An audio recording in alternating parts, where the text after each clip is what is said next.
Tu n'es pas encore abonné à la chaîne de W Live France? Alors ne t'inquiète pas, je t'invite à le faire dès maintenant en activant les notifications pour ne rater aucune de ces vidéos.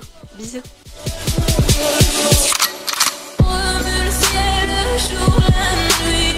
Je danse avec le vent, la nuit. Un peu d'amour, un brin de miel. Et je danse, danse, danse, danse, danse, danse, danse.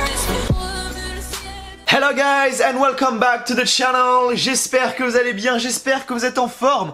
Aujourd'hui pour la review de AEW Dynamite du 22 juillet 2020. Comment allez-vous les amis? J'espère réellement du fond du cœur que vous allez bien, vacanciers, travailleurs, peu importe, j'espère que tout se passe bien pour vous dans votre vie actuellement. Pour dire la vérité, aujourd'hui, j'étais pas très chaud pour faire la review parce que voilà, je viens de terminer le boulot et je pense que c'est l'une, voire peut-être même la pire journée que j'ai passée au taf depuis que j'ai commencé. Voilà, depuis que j'ai commencé le boulot, c'est peut-être voilà, l'une des pires journées que j'ai passées pour vous dire la vérité. Il y a des moments comme ça, il y a des journées où tu passes complètement à côté et t'es complètement à côté de la plaque, tu vois. Mais bon, ça arrive on va dire. Et voilà, je suis rentré chez moi, je traînais les pieds, tu vois. Et j'ai regardé Dynamite du 22 juillet, tu vois.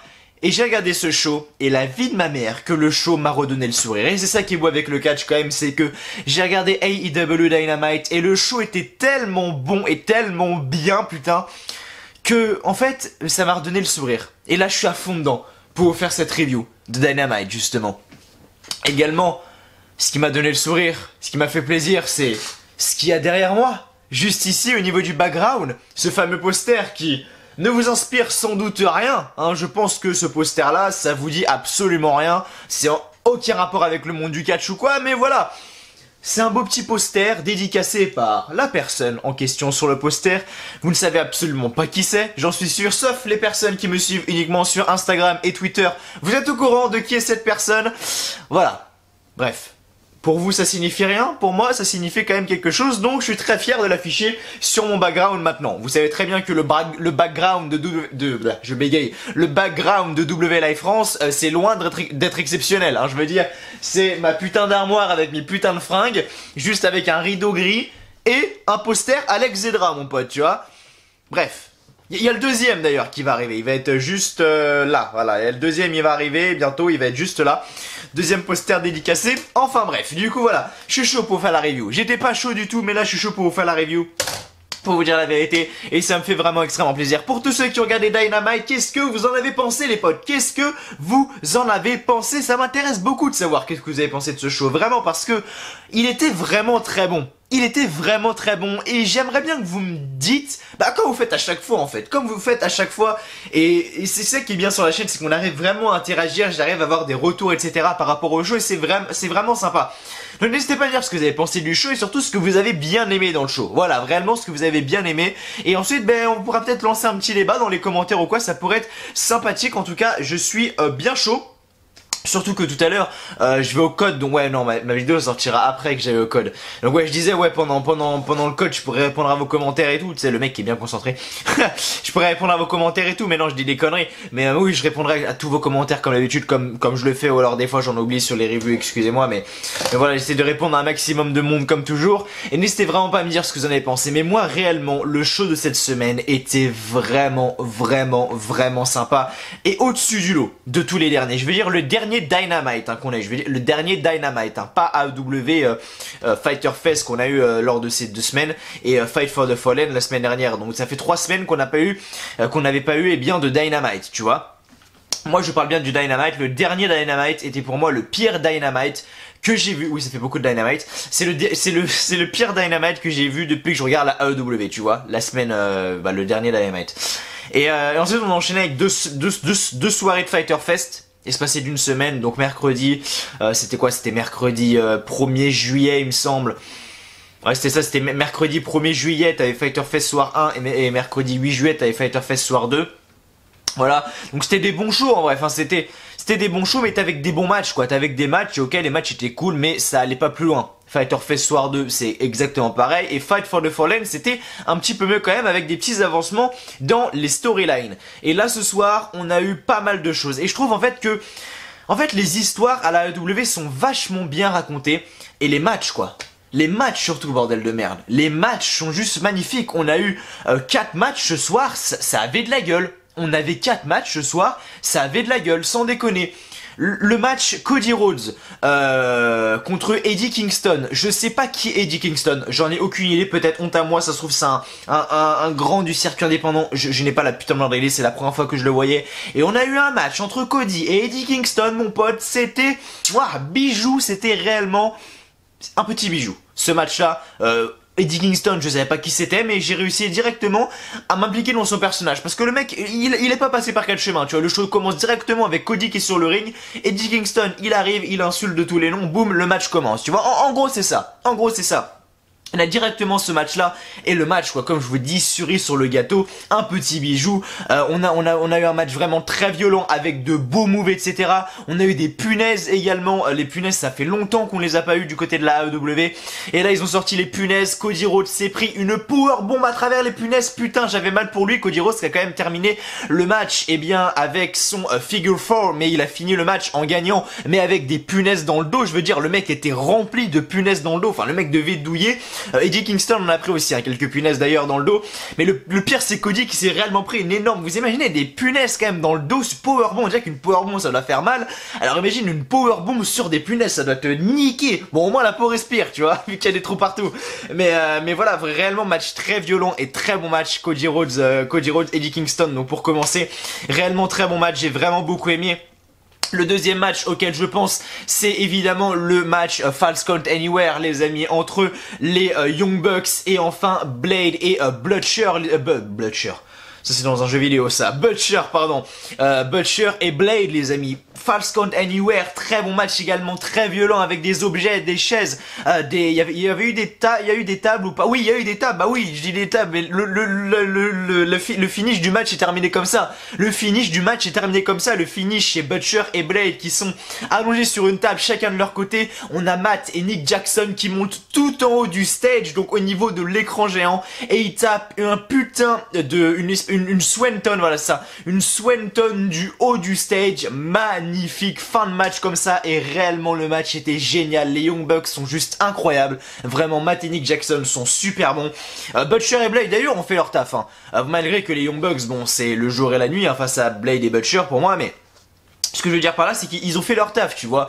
Mais les Young Bucks sont juste incroyables. Ils ont encore sorti un match ce soir magnifique. Je veux dire, le finish à la fin, j'étais prêt de me lever de ma chaise, tu vois, réellement. Et le match était vraiment génial, tu vois. Réellement, j'ai beaucoup aimé.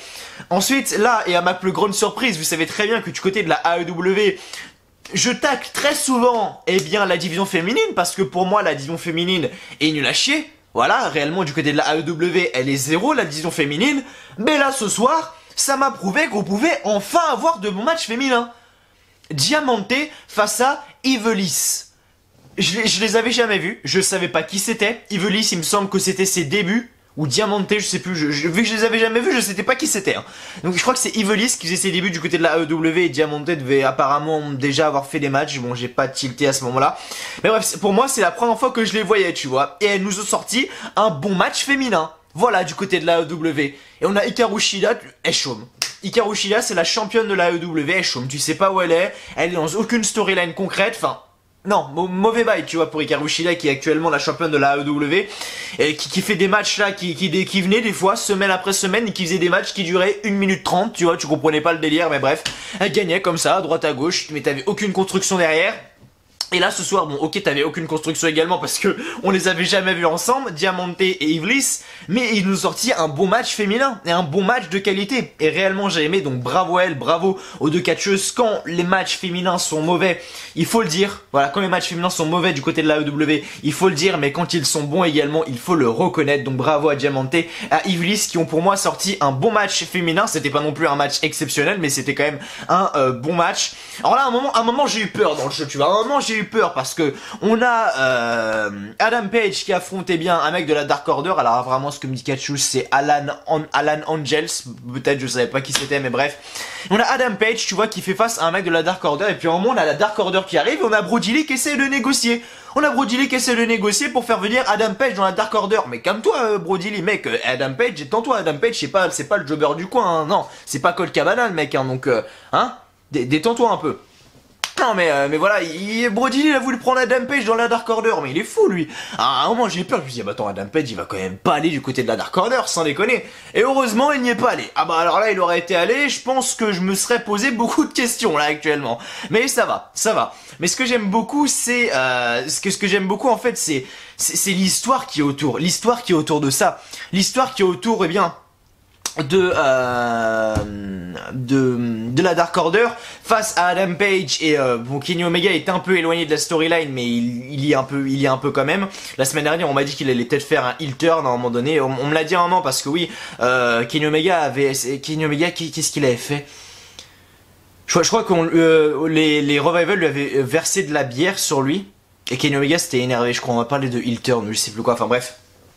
Et justement ce soir donc on a Kenny Omega et Adam Page face eh bien à la Dark Order, enfin quelques membres de la Dark Order hein, et on a justement les FTR qui arrivent, pour eh bien défendre Adam Page et Kenny Omega. Et franchement l'histoire est bien faite parce qu'on sait très bien, on sait au fond que les FTR font tout ça pour se rapprocher des titres, et on sait très bien que les FTR eux n'ont qu'une seule idée en tête, c'est eh bien d'aller vers ces titres par équipe que détiennent eh bien Adam Page et Kenny Omega, ceux qui soutiennent entre guillemets, tu vois. Donc c'est réellement impliquant et c'est réellement une bonne histoire, c'est très bien raconté. Donc je suis vraiment très satisfait.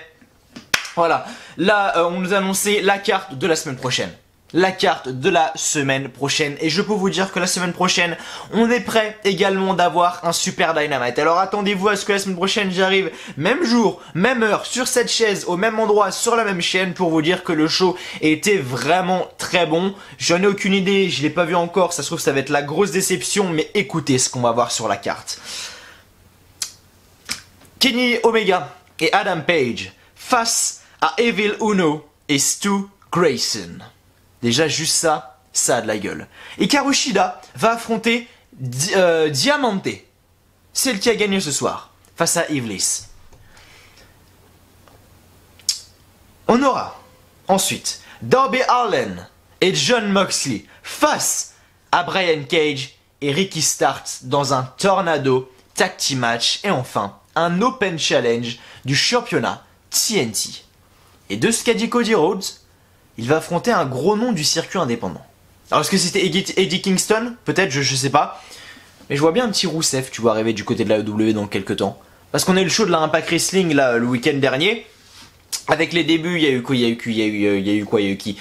a eu Zack Ryder, il y a eu Kurt Hawkins, il y a eu Eric Young, il y a eu EC3 et il y a eu Luke Gallows et Karl Anderson. Donc ça fait 6. Et on n'a pas vu Rusev dedans, tu vois, Rusev qui avait été eh bien viré par la WWE, on s'en souvient, dû au Covid-19. Et je le vois bien à la AEW, Rusev, pour vous dire la vérité. Du coup, bah, on verra. Mais je pense que Rusev, en tout cas, retenez bien ce que je vous dis, je pense que Rusev va arriver à la AEW d'ici très peu de temps. Et enfin, dernier match, et magnifique, cette match, et magnifique fin de show. Également, c'est le match entre Chris Jericho et Jack Hager face à Luchasaurus et Jungle Boy. Donc là, Jurassic Express, les amis, vraiment très bon match, ouais, pour vous dire la vérité. Et ça me fait rire parce que j'aime bien quand il y a les matchs de Chris Jericho, parce que Chris Jericho, il s'embrouille toujours avec l'arbitre meuf, tu vois. Genre, à chaque fois que Chris Jericho fait un match, c'est une meuf qui arbitre, tu vois, une petite brune, etc. Et à chaque fois, Chris Jericho, il se prend toujours la tête avec elle. Et ça me fait délirer à chaque fois. Je sais pas pourquoi, ça me fait délirer, sans déconner. Chris Jericho, à un moment, qu'est-ce qu'il sort dans la soirée? À un moment, il est au micro de l'intervieweur, là, je sais plus comment il s'appelle.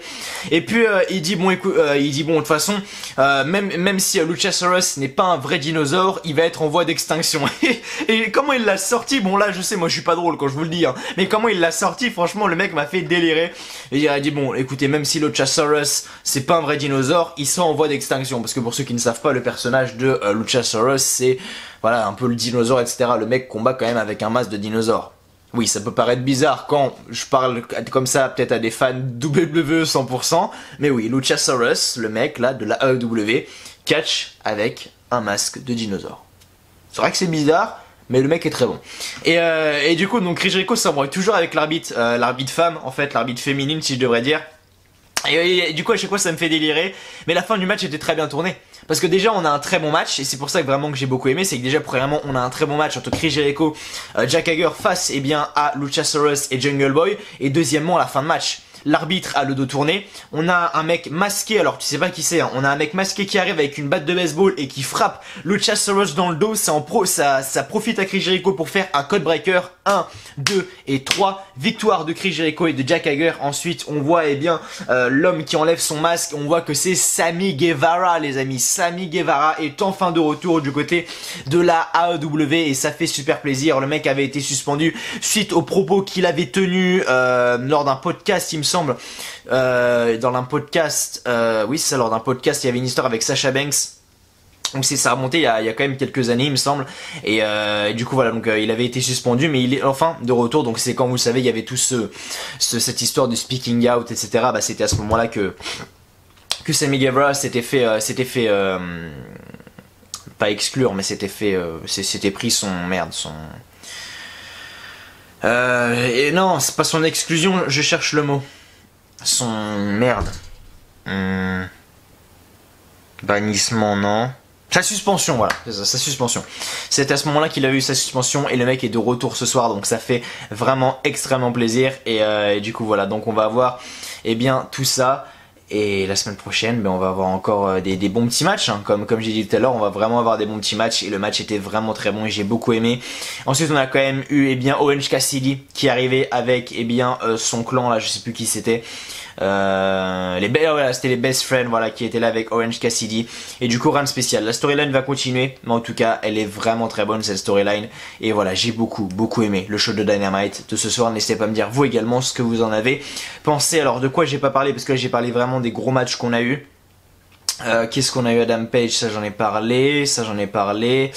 Oui, on a eu MJF. Oui, on a eu MJF contre... Bon, il n'y a rien eu de spécial, hein, c'est pour ça que j'en avais pas parlé, malgré que j'adore MJF, vous savez très bien. MJF qui a fait face à Griff Garrison, et MJF toujours au top dans son rôle de heel, sérieusement. Parce qu'à la fin du combat, on a MJF qui prend le micro et dit que Griff a dit quelque chose qu'il n'aime pas. Ce n'est pas vrai. Il n'a pas perdu. Il n'a jamais reçu un compte ou une soumission. Alors Griff ferait mieux de dire qu'il est invaincu. Et MJF continue de le battre pour le faire avouer qu'il est invaincu. Il lui met le micro près de la bouche comme ça. Et il veut pas dire le petit Griff Garrison. Et puis à la fin, donc MJF le frappe et enchaîne avec son pile driver des cordes pour le compte de 3. Et du coup voilà, donc MJF gagne ce match et MJF qui est toujours au top en tant que heel. Oui voilà, il y a eu ce segment là aussi avec eh bien Brian Cage, enfin on a Taz qui est arrivé. J'ai du mal en fait. En fait depuis que Brian Cage a perdu la semaine dernière du côté de Fight for the Fallen, mais ça j'ai du mal en fait avec lui. En fait je comprends pas pourquoi ils l'ont construit aussi rapidement et aussi fort pour le faire perdre comme ça face à Jon Moxley comme ça en 10 minutes quoi. Alors oui, vous allez me dire, oui Mathieu, c'est Jon Moxley, c'est le champion de la WWE. Oui, ça je le conçois très bien. Mais à un moment, soit tu ralentis son push, soit tu le construis pas aussi fort. Le mec pendant 2 mois, arrivé semaine après semaine, il défonçait tout le monde en moins de 2 minutes. En moins de 2 minutes, le mec gagnait tous ses matchs. Il arrive face à Jon Moxley, le mec bégaye. Il y a un minimum de crédibilité. Voilà, je sais pas, et le pire c'est qu'il a failli abandonner en plus. Alors là on a Taz qui essaye un petit peu de rattraper le truc, hein. Quand j'ai vu Taz arriver, je me suis dit, oula, qu'est-ce que le mec va dire? Qu'est-ce que le mec va faire pour essayer de rattraper le tout? Et donc le mec, bon, défend Brian Cage, hein, il dit qu'il avait pas le choix de lancer la serviette, machin, pour éviter une blessure, je sais pas quoi, enfin bref, que c'était que du business. Shut up, man. Il dit que des conneries en fait, enfin il dit pas des conneries, il dit pas que des conneries, mais c'est tellement peu, en fait t'y crois tellement peu, et je suis très déçu. Bon le mec vous avez mis, oui Mathieu, le mec a le titre FTW autour de la taille, mais putain, même cette télécommande de LED a plus de valeur que ce putain de titre FTW qui n'a aucune histoire. Alors on me dit, oui Mathieu, c'était un titre de Taz dans les années 90, je sais pas quoi. Oui ok, c'est cool, mais qu'est-ce que je m'en fous moi. Enfin bref. Problème, et du coup voilà, c'est pas que j'ai plus espoir en Brian Cage, parce que voilà, il peut se passer des choses, hein. Je veux dire, la semaine prochaine on va voir Brian Cage et Ricky Starks face eh bien à Darby Allin et Jon Moxley, mais quand même quoi, donc j'en sais rien, on verra bien, mais en tout cas tout ça pour vous dire que Brian Cage est quand même redescendu un petit peu dans mes estimes, mais bon on verra s'il va se rattraper, il peut se rattraper la semaine prochaine, hein, on verra bien, mais en tout cas voilà, enfin il va se rattraper la semaine prochaine, non, vu qu'il sera en équipe, enfin j'en sais rien, on verra bien. Du coup voilà les amis, voilà pour ce qui est de AEW Dynamite du 22 juillet. Hein. Donc bref, Je sais plus où j'en étais, parce que je me suis arrêté pour manger un bout et prendre un peu d'eau parce qu'il fait chaud quand même. Du coup bah je sais plus où j'en étais. Je crois que j'avais terminé de tout dire. Je pense qu'on est parti pour les résultats du coup. J'espère que vous allez bien, j'espère que vous êtes en forme. Je l'ai dit au début de l'intro ça. Avant de commencer, n'oubliez pas de mettre un petit like, un petit pouce bleu qui fait toujours extrêmement plaisir. De vous abonner également à la chaîne si vous n'êtes toujours pas abonné. Et puis voilà, on est parti tout de suite pour les résultats de AEW Dynamite du 22 juillet. On est parti? Allez, let's go. Donc AEW Dynamite du 22 juillet 2020 en direct de Jacksonville en Floride comme toujours. Donc le commentateur était donc Jim Ross, Tony Schiavone et Excalibur comme d'habitude. Et donc le show commence directement avec Cody qui est déjà sur le ring, mais Eddie Kingston arrive. Eddie Kingston dit qu'il a grandi avec des alcooliques et des drogués. Il n'a pas eu une vie parfaite comme Cody Rhodes, il a grandi à lui seul et il va le faire dormir pour de bon. Maintenant, son patron Tony Khan va le payer pour lui prendre son titre. Il a demandé un no disqualification match, mais Cody doit accepter s'il veut prouver qu'il n'est pas un petit enfant. Et Cody du coup accepte, Et donc on a ce match là, Cody Rhodes face à Eddie Kingston, avec une victoire de Cody Rhodes à la fin avec un figure four pour faire taper Eddie Kingston, donc il gagne ce match. Ensuite, MJF arrive sur le ring et dit qu'il voit que son adversaire est bien prêt. Mais il voit aussi qu'il a peur. Il va lui donner une chance de se présenter au monde entier en le nommant l'homme de la jungle. Griff se présente avec le bon nom. MJF lui dit d'expliquer comment c'est de partager le ring avec quelqu'un d'invaincu comme lui. Griff dit qu'il a perdu un tag team match à Fyter Fest. MJF le frappe avec un micro pour se venger. Et donc MJF face à Griff Garrison.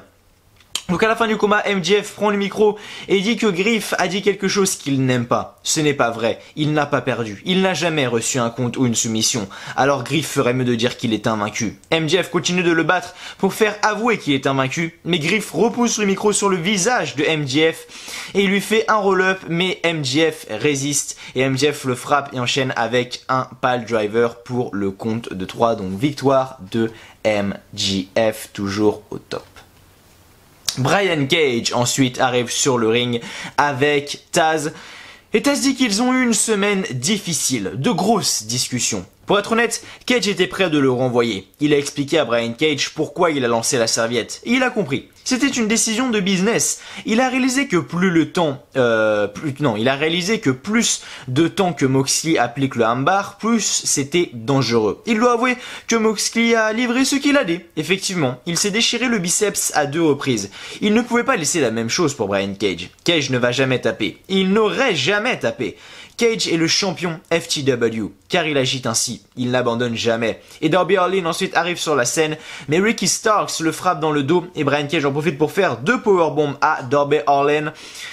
Sauf qu'ensuite on a Jon Moxley qui arrive avec une batte, en fait, une batte de baseball contournée de barbelés. En fait, il y avait des barbelés autour de la batte de baseball. Et ils prennent la fuite. On a une annonce comme quoi 16 femmes et 8 équipes vont s'affronter dans le Women's Tag Team Cup Tournament de cet été. Donc je pense qu'on va avoir des titres par équipe féminins prochainement.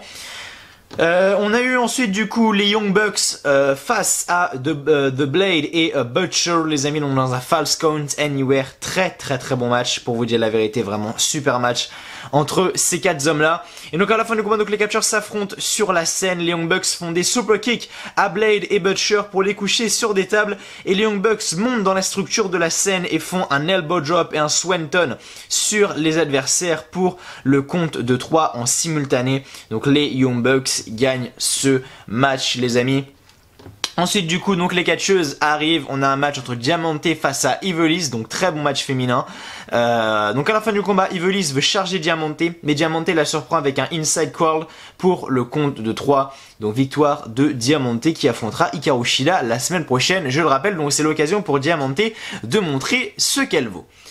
Ensuite du coup les catcheurs arrivent, donc Alan Angels face à Adam Page, les amis. Donc pendant le combat on a Adam Page qui est en contrôle du combat, mais la Dark Order arrive sur la scène et à la fin du match donc Adam Page termine la domination avec une powerbomb pour le compte de 3 avec une victoire de Adam Page, et déjà Brian Cage mais non, Adam Page à la clé.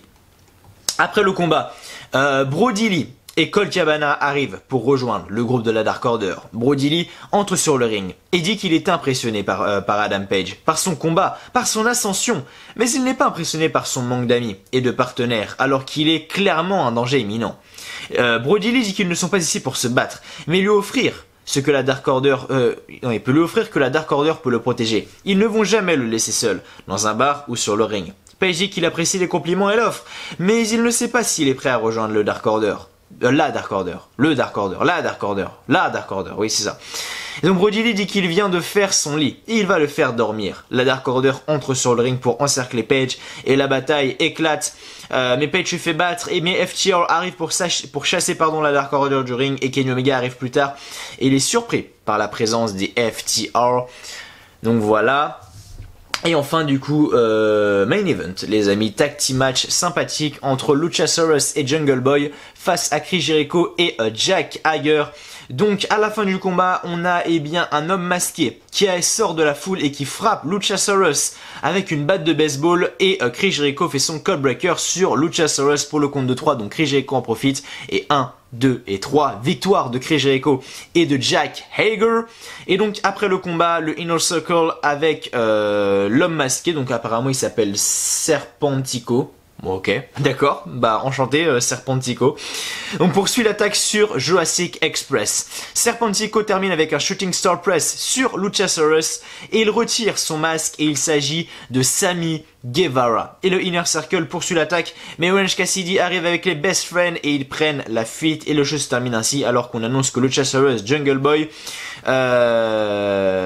et les Best Friends et Orange Cassidy vont affronter le Inner Circle la semaine prochaine, donc ça va être sympathique de voir le Inner Circle, donc Chris Jericho, Jack Hager, Santana, Ortiz face à Luchasaurus, Jungle Boy et les Best Friends. Donc du coup voilà.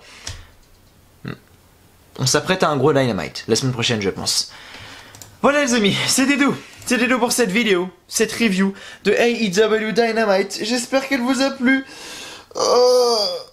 Je suis fatigué. Je suis fatigué. Je termine la review, je fais le montage tranquille.